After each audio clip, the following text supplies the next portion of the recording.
Hello friends, welcome to SSC coaching centre. दोस्तों, आज के वीडियो में अलजेब्रा के बहुत ही इंपॉर्टेंट प्रश्न देखने वाले हैं, तो ये वीडियो आपको बिल्कुल भी स्किप नहीं करना है, पूरा वीडियो देखना है। तो चलिए स्टार्ट करते हैं। पहला सवाल है a+2 का होल स्क्वायर प्लस b+3 का होल स्क्वायर प्लस c-2 का होल स्क्वायर, और ये पूरा दिया गया है 0 के बराबर। तब आपसे a plus b plus c का मान पूछ रहा है। तो यहां पर देखिए, ये वाला टर्म, ये वाला टर्म और ये वाला टर्म, ये पूरा 0 के बराबर दिया गया। तो आप इसे 0 के बराबर कैसे रखोगे?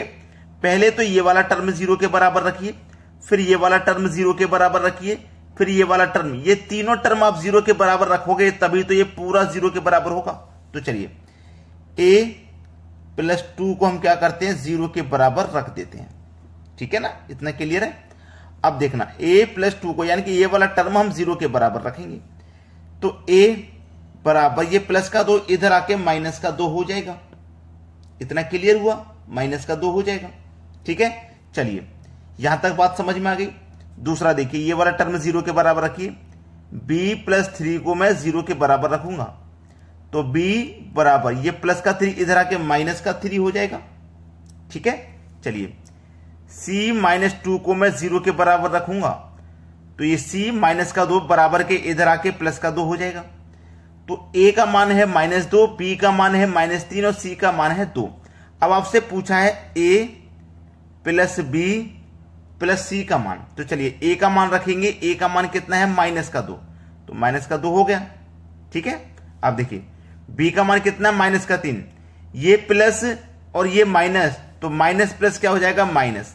ठीक है, अब देखो प्लस का 2 और ये भी प्लस का साइन है तो प्लस ही रहेगा। कितना है प्लस का, c का मान 2 है। अब देखो माइनस का 2 प्लस का 2 कट जाएगा, आंसर कितना आ जाएगा, -3। ये आपके सवाल का बिल्कुल सही जवाब है। इस तरीके के प्रश्नों को करने में अगर आपको कोई भी समस्या होती है तो आज के बाद बिल्कुल भी नहीं होगी।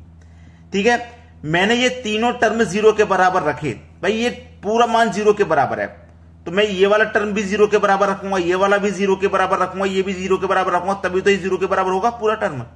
समझ में आ गया ना। चलिए अब देखते हैं अगला सवाल। अगला प्रश्न है a+5 का होल स्क्वायर प्लस b-5 का होल स्क्वायर प्लस c-8 का होल स्क्वायर बराबर 0 है। तो इसका मान पूछ रहा है क्या होगा। अब ये पूरा टर्म देखो 0 के बराबर है, तो 0 के बराबर कब होगा, जब आप इसको भी 0 के बराबर रखोगे, इसको भी 0 के बराबर रखोगे और इसको भी 0 के बराबर रखोगे। ठीक है, चलिए देखिए a+5 को मैं 0 के बराबर जब रखूंगा तो a बराबर ये प्लस का 5 बराबर के इधर आके माइनस का 5 हो जाएगा। b-5 को मैं 0 के बराबर रखूंगा, तो b बराबर ये माइनस का 5 बराबर के इधर आके प्लस का 5। c-8 को मैं 0 के बराबर रखूंगा, ठीक है, तो -8 बराबर के इधर आके +8। तो a का मान है -5, b का मान है 5 और c का मान है आपका 8। ठीक है, चलिए इसमें रख दीजिए। a का मान रखिए पहले, a का मान है -5।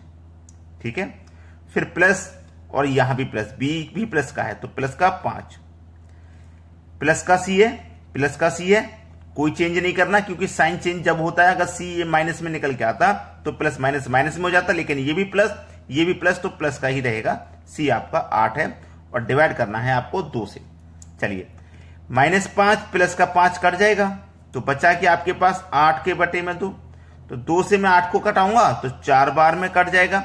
ये 4 ही है, इस सवाल का बिल्कुल सही जवाब है 4। ठीक है, क्लियर हुआ ना। चलिए अब देखते हैं अगला प्रश्न। अगला प्रश्न है 3a+1 का होल स्क्वायर प्लस 3b-1 का होल स्क्वायर प्लस 5c+2 का होल स्क्वायर बराबर 0 के है।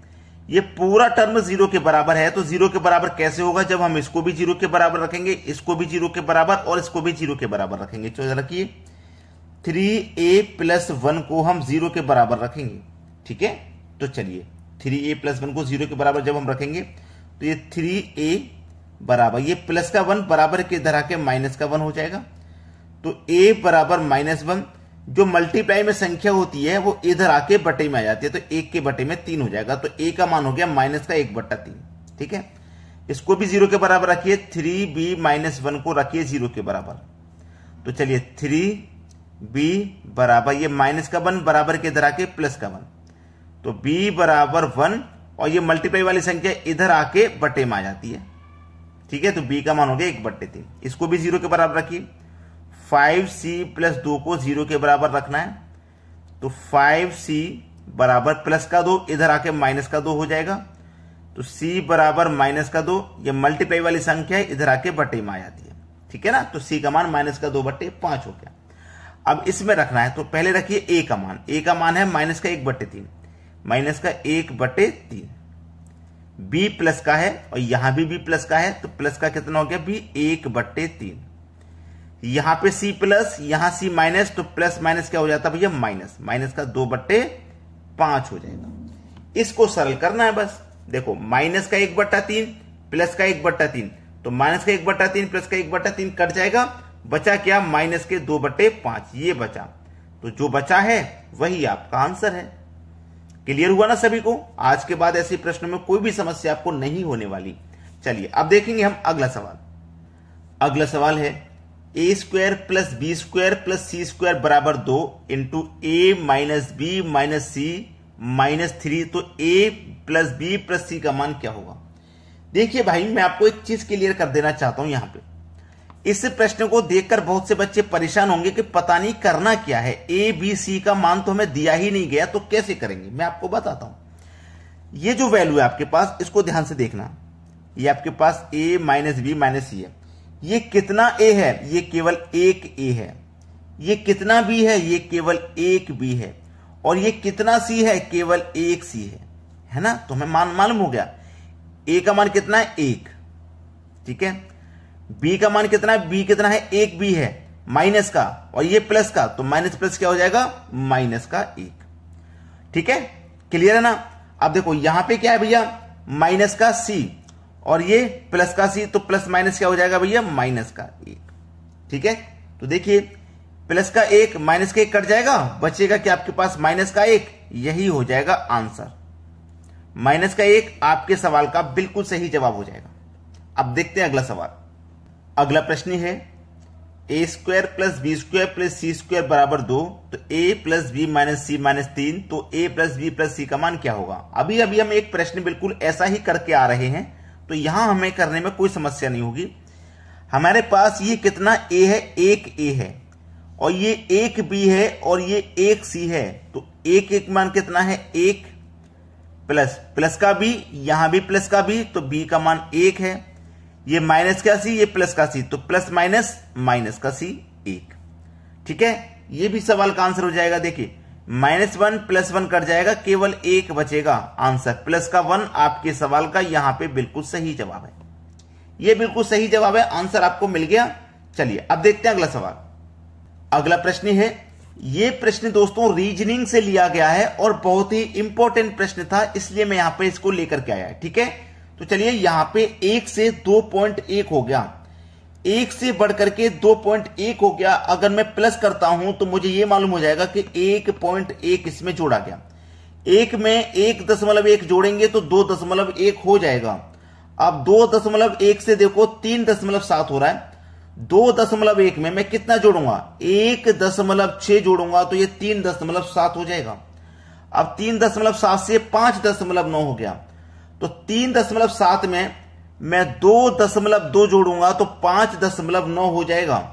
ठीक है, अब 5.9 से देखो 8.8 हो गया। जोड़ते कैसे? आसान है जोड़ना, मुश्किल नहीं है। देखो 5.9 में हमें 8.8 को जोड़ना है, तो 8 और 9 कितना? 17, 17 का 7, कैरी का 1 आ जाएगा इसके ऊपर, दशमलव के नीचे दशमलव ले लेना। 8 5 13, 13 और 1 14, कितना हो गया भैया? 14.7 हो गया, 14.7 हो गया। यहां पे हमने इन दोनों को जोड़ा है। ठीक है, यहां पे हमने क्या जोड़ा है? इन दोनों को जोड़ा है, जो कि गलत किया हमने। हमें इनको नहीं जोड़ना था। हमने देखो क्या इन दोनों को जोड़ा था? नहीं। हमको क्या करना है? इसमें 1.1 जोड़ के ये संख्या आई, इसमें ये जोड़ के ये संख्या आई, इसमें ये जोड़ के ये संख्या, तो इसमें यहां कोई संख्या होगी उसको जोड़ के ये मिलेगी। तो कैसे करेंगे? अगर मैं 2.1 में से इसको घटा दूं तो ये मिल जाएगा, 3.7 में से इसको घटा दूं तो ये मिल जाएगा। तो ऐसे ही मैं इसमें से इसको घटाऊंगा, तो 8.8 में से हम घटा देंगे 5.9 को, घटा के मिलेगा।